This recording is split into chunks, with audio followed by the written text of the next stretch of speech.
Okay, get my gavel out, make it official.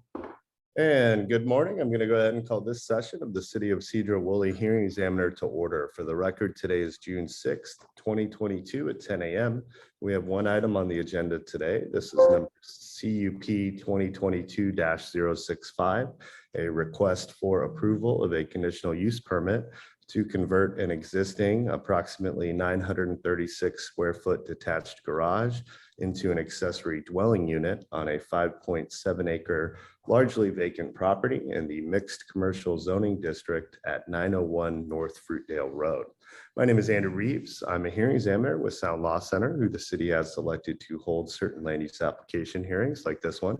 And today it will be my role to collect evidence in the form of exhibits and testimony to determine whether this proposal is consistent with the city's comprehensive plan, zoning ordinances, critical areas ordinances, and the specific criteria for approval of a conditional use permit and accessory dwelling unit under the municipal code. To that end, I received several exhibits in advance of the hearing that I had an opportunity to review. These were identified as exhibits A through F and involved a staff report prepared by city staff, the application materials themselves, site plan information, information on the notice that went out in relation to the application, as well as today's hearing, and then reviewing comments from reviewing departments and agencies. So I'm going to go ahead and admit those exhibits into the record. Should anyone have additional exhibits they'd like admitted into the record, let me know when it's your opportunity to testify, and I'll go ahead and address submitting additional exhibits at that time. Speaking of testimony, all testimony today will be under oath or affirmation. That's because were my decision to ultimately be appealed under our state's Land Use Petition Act, or LUPA, the recording of today's hearing, as well as the admitted exhibits, and my decision would serve as the foundation for any such appeal. I may and sometimes do ask questions of those that are testifying. I'm not trying to trip anyone up, just trying to ensure I have a thorough understanding of the proposal so that within 10 business days of the record closing, I'm able to produce a decision that is hopefully clear and legally defensible. Finally, the order that we typically follow, and I believe we're going to follow today, is first I'll swear in city staff, who will give a brief overview of the proposal and explain the review process that led us to our hearing today. After that, we'll hear from our applicants and anyone else they wish to call upon to testify to present any additional information they feel that myself or members of the public should be aware of in advance of my making a decision on the proposal. I don't believe we received any public comments in advance of the hearing, so we don't expect to have members of the public join us, but if they do, they would have an opportunity to testify. And so we'll check after we hear from the applicant to see if any members of the public have joined and wish to testify. And if so, they'll have that opportunity. Then after that, if appropriate, I'll go back to the applicant and city staff to respond to any such testimony. So that's the order we're going to follow. I thank everyone for being here. And with that, we'll go ahead and get Nicole McGowan sworn in and get started. So do you swear or affirm to tell the truth in the testimony you give here today? I do. Thank you. And could you just clearly spell your name for the audio recording and explain your role here at the city? Sure thing. My name's Nicole McGowan. That's NICOLE-MCGOWAN. I'm the assistant planner with the city of Sedro-Woolley, and I'll be covering the overview today of the project. Great. Thank you. And did exhibits A through F track with what you were hoping I would review in advance of the hearing? Yes. Okay, go right ahead. Okay, I'll go ahead and jump right in. So the subject property that we're talking about today is 901 North Fruitdale, and this is a property zone mixed commercial. There are existing non-conforming structures on the site, which include a single family residence, a shop, and a detached garage. The conditional use permit was applied for to allow the conversion of the 936 square foot detached garage into an ADU in the mixed commercial zone. So the only residential use we permit in the mixed commercial zone is residential units, up to 8 of them, contained above the first story of a commercial building. So live work units are specifically included in that. Single family homes and ADUs are not permitted uses in the MC zone, hence the need for the conditional use permit application. So staff finds that the biggest issue with this conditional use permit application is the utilization of the mixed commercial land for residential uses outside of what's already outwardly permitted in the zone. The intent of the mixed commercial zone is to allow a compatible mix of commercial and residential development and to set standards for development that work to present an attractive and welcoming appearance to visitors and entrances to the city and along major roads. So with there being already an existing non-conforming residential uses on site, as discussed previously, adding an ADU would be expanding that nonconformity even further and making it more difficult for us to be able to for that property to be developed in use intended for the intended zone, right? Commercial. So it's a roughly 5.7 acre lot. It's very large, right along a major road and a major entrance into the city. So we find that it wouldn't be beneficial to the city to allow the proposed ADU. No additional employment opportunities are presented. No local business development or utilization of local businesses would be a factor. We also reviewed the ADU in compliance with Sedro-Woolley Municipal Code 17100, which holds the standards for the ADUs in the city. So looking at the site plan, Exhibit C, we find that the setbacks to residential zones, specifically to the north, is R7 zoning. So that doesn't meet the setback there. You need 35 feet and it's only 30. We didn't see any elevations included, so we don't know if the height of the ADU would meet height requirements. And then lastly, the detached garage is 936 square feet. So we'll allow a maximum square footage for ADUs in the city at 800 square feet. So this is over by 136 square feet. And with all that said, staff recommends that this conditional use permit be denied. Great, thank you. Sorry, I've got some noise in the background, so I will try to minimize that by muting myself when others are speaking. So ultimately, the city's concern is that because this is a mixed commercial zoning district, essentially this would be an expansion of the non-conforming residential use of the property. And in addition, it fails to meet several of the criteria specific to setbacks and size of the ADU. Is that accurate? Was that a yes? Correct, yes. Oh, okay. And because I do always like to ask, has the comprehensive plan or zoning code been amended in any way since this application was deemed complete that would impact the proposal? Okay.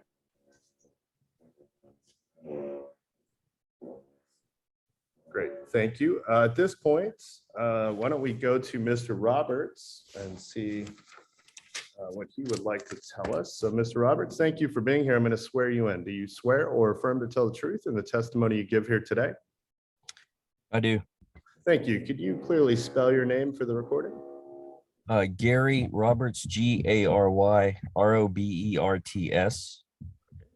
And thank you for being here, Mr. Roberts. I will mute myself momentarily, but this is your opportunity to present any additional information you feel that myself or members of the public should be aware of before I make a decision on the proposal, okay? Sure. I applied for the CUP basically because I bought the property for commercial purposes as it was zoned mixed commercial by the town. My plan originally was to locate a campground there. And at the time I got a unofficial basically approval from the city, from the former assistant planner, that that kind of use of this land would be appropriate for the zoning. So I did further investigate that over the past 2 years. Or since roughly since I bought the property. I hired a wetland specialist and I had them work for approximately 6 to 8 months on this piece of property. Basically, the assessment cost me around $5,000. And the results of it were not 100% to my liking. Basically, it would cost a tremendous amount of money and risk for me to go down that route if I should choose to. It is still an option that I feel I may seek. Obviously, again, fraught with lots of risk. So basically, what I was trying to do is to make the front part of this property work out. So as described, it has a single family house as well as a detached garage, which is rather large. This construction was built in circa 1990. The detached garage is, yes, it is a little over 900 square feet and is 17 feet tall in elevation. So nothing would change with this proposal. It would be built out into a 1 or 2 bedroom or a studio for the purposes of renting.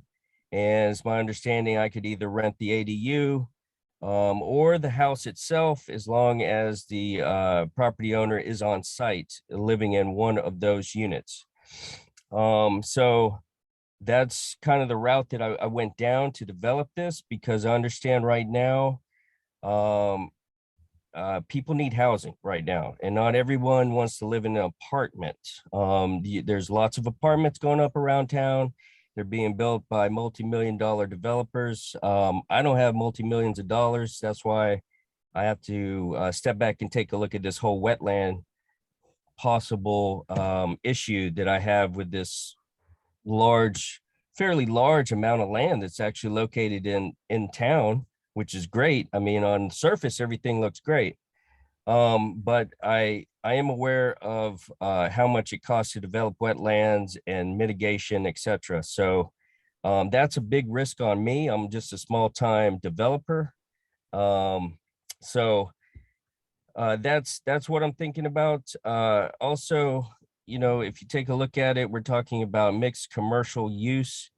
There are businesses here in Sedro-Woolley like Janicki Industries that are hiring hundreds of people. And right now, their current people, as I'm told, lots of them travel from Everett and further in Seattle just to come here and work here because they cannot find any housing here.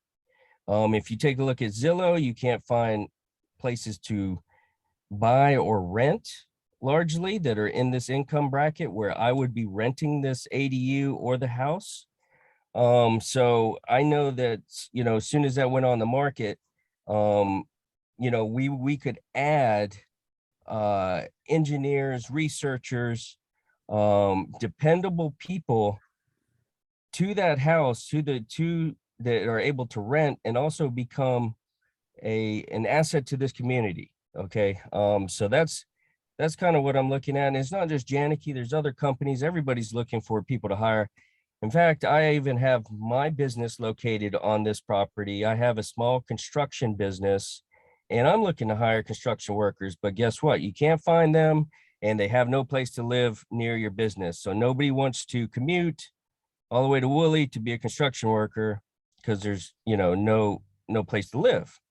So that person could also live in my ADU. So I already have a business there and a residence. It's already mixed commercial, but it's not mixed commercial by the rigid standard of a business with a residence built over it.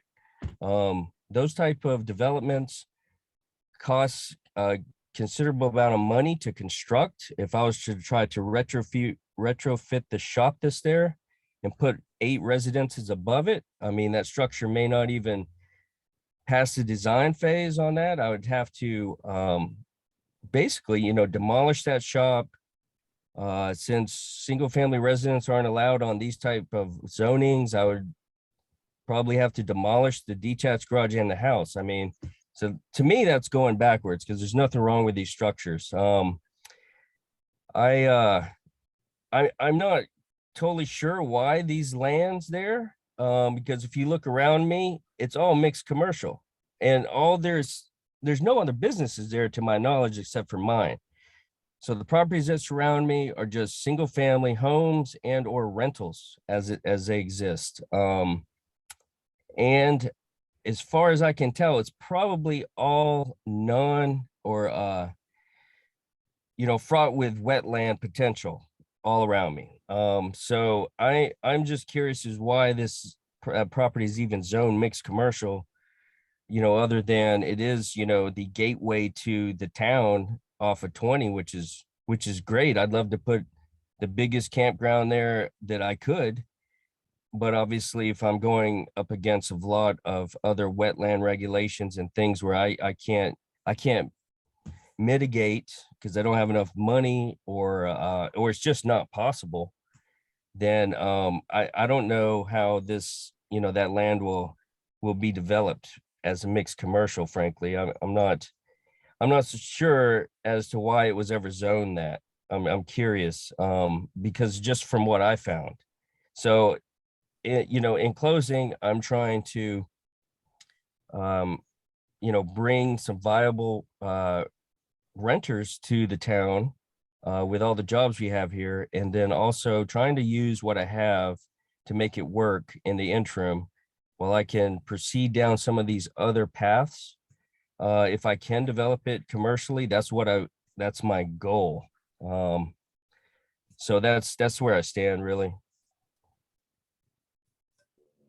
Great, thank you, Mr. Roberts. And could you just clarify, when you say you have a business, is it that you're operating sort of out of your home in terms of that's your home office? I mean, you don't have heavy construction equipment on site or anything to that effect, right?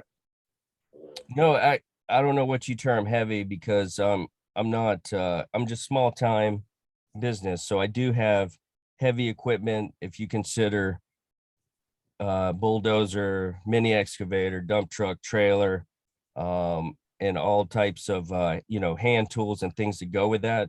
I have that located in the shop. I keep it locked up there, and I'm actually approved to put a driveway in just so I can get my equipment in and out. And so I started building that driveway last year. I put in a 30-foot wide curbing to access the road, and I've just been waiting for the weather to change to get the rest of it in there. So yeah, and so right now I do have a home office because I don't have anywhere else to put my office. So that ADU could also serve as that home office slash where I live, if I was to rent out the primary house. So that's kind of my plan is to to do that, use it as my base of my construction business, and then I could also rent out one of the houses there or the garage apartment, because I mean right now the garage is vacant. I really don't use it because I have a shop. So And to clarify that, are you saying that that equipment is stored in the barn structure, not the structure that would become the ADU were this to be approved? Is that right? yes, that's correct. The barn slash shop is where I locate my things in there, and there's plenty of room in there. I've even thought about using that and perhaps having another business take the end of it because I don't utilize all of it. So I'm just in the beginning phases, of looking at all these things. I mean, I'm definitely with the comprehensive plan of attracting workers and good people to the town, and generating more revenue, tax base, and everything like that. So I follow that. Great, thank you. Anything further you wanted to add, Mr. Roberts? I do have some questions for city staff. No. Okay, and so for city staff, I guess I hadn't realized that Mr. Roberts was using the site in part for commercial purposes. Did staff analyze that? Well, not, I mean, I guess, does that have any impact on staff's analysis would be my question there. Knowing the extent of the business with the CUP application, it was just written that there's a small business. We didn't look into that farther.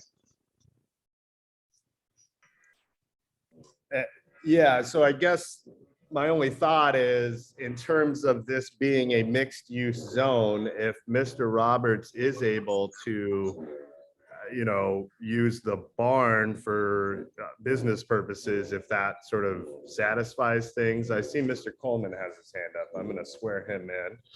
Do you swear affirm to tell the truth in the testimony you give here today? Yes. Okay, and if you could state and spell your name, and then I'm going to mute myself because this is very loud. I apologize, everybody. I'm John Coleman, John-Coleman. I'm the planning director and building official for the city of Sedro-Woolley. So no, having a business on the site doesn't change anything.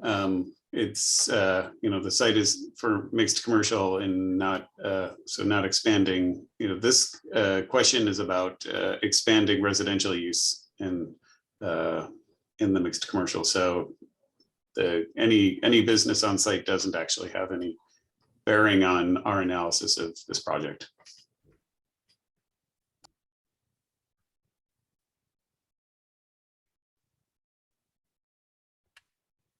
So essentially, the sort of mixed use, when residential is allowed in the mixed use zoning district, that's envisioned as something different. Is that kind of what you're explaining, Mr. Coleman? Yeah, what's allowed, residential is allowed above commercial and retail uses exclusively. Up to 8 units per building. And that's just right in the mixed commercial allowed uses information.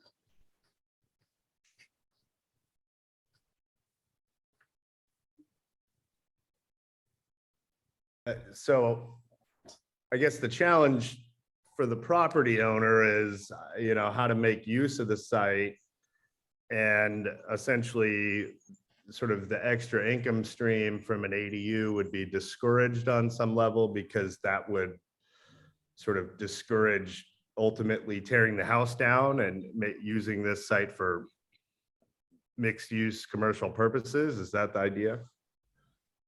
Correct. And there is a commercial, we have a pending active development permit for the property just to the south for commercial purposes.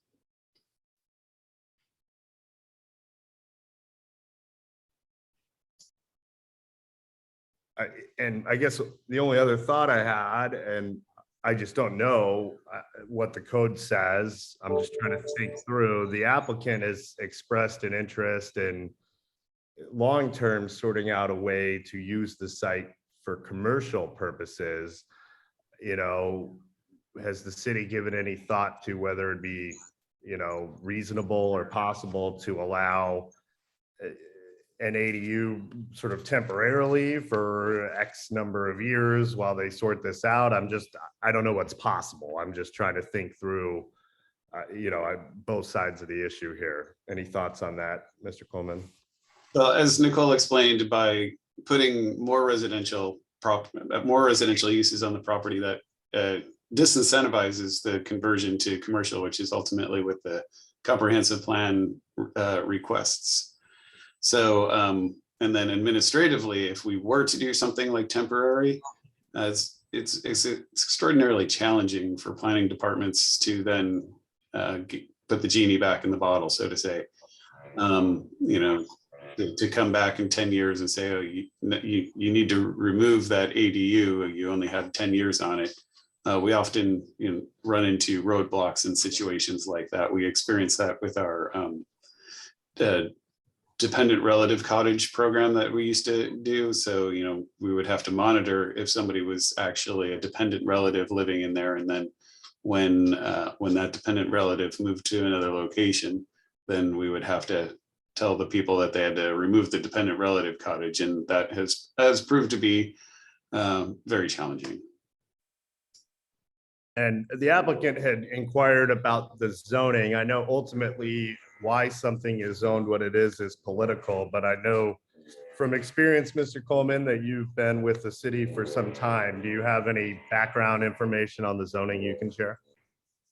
Mr. Roberts is right. It's a large piece of property right at the edge of the city. So because it's not largely impinged by existing residential development, it's an ideal spot. And there's just 3 or 4 parcels that make up a large area. It would be a very possible location for somebody, a business searching for a large property to be able to easily assemble property and then put something together. Or, you know, even if any of these 3 properties here in a row that are larger were to develop for commercial purposes, they're still large enough for a larger commercial development. And as you know, through our comprehensive planning, we need to accommodate a certain amount of projected commercial and jobs growth over the next 20 years, as well as our residential growth. So the city's required to and is in compliance with the amount of land that we need to have for commercial land.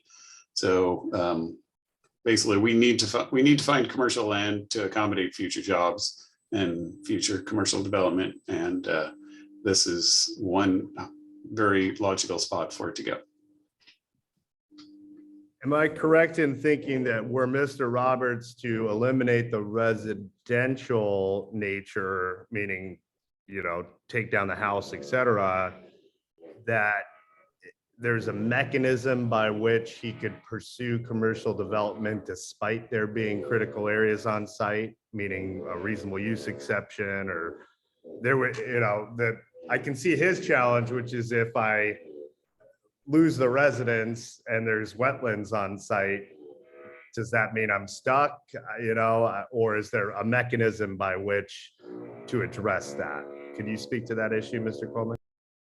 So with any development, commercial or residential, if there's wetlands on site, there's numerous ways to develop either around it, or in a case like this, I have a feeling that they're kind of spattered around lower quality wetlands. These would typically be filled, and the property owner would use the most common mechanism is for the property owner to buy credits at a mitigation bank in our watershed, and there's 2 of those in our watershed that are available that property owners regularly use to then are permitted through the Army Corps of Engineers and the Department of Ecology to develop the property by filling the wetlands.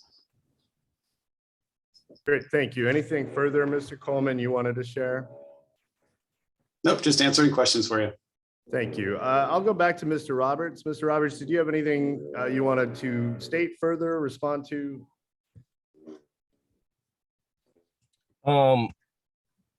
So I was wondering if he could, Mr. Coleman could explain the commercial use permit that's going on, or is that confidential? Do you mean on the adjoining property? I don't know if it's adjoining or the next 2 or wherever it is. It's probably beyond the scope of what we're doing today, but I don't have an issue if Mr. Coleman feels he can share kind of what's happening, but it wouldn't have any impact on this decision. So, Mr. Coleman, are you able to share very quickly what that is? Again, it would have no impact on any decision I ultimately make, but. And you're muted, John. I haven't been the one processing it, but from what I understand, it's an RV park on the eastern part of the property. And I don't know if Nicole could probably give us more information about that. Ms. McGowan, did you have anything you wanted to share? Yeah, 40 spaces are planned for this RV park. Still very, very preliminary. So we haven't seen anything else besides what they've submitted from, no review or anything has been done yet. So that's what's planned so far, 40 spaces. Okay. Mr. Roberts, anything further? Nope. Okay. Well, does not appear that we have any members of the public that have joined, right? Nicole, no one's tried to sign on to the best of your. That's correct, yeah. Okay, well, certainly a lot for me to take into account. So I will take into consideration the exhibits that were submitted in advance of the hearing, as well as the testimony that I heard here today. And I will produce a decision here in the next couple weeks on this proposal. So thank you all for taking the time. Apologies for the noise. Got to figure out how to deal with that. But I wish everyone safety and good health, and hopefully I'm the only one that has COVID at the moment. So with that, we'll end today's hearing. Thanks, everybody. All right, thank you. Thank Andrew. you.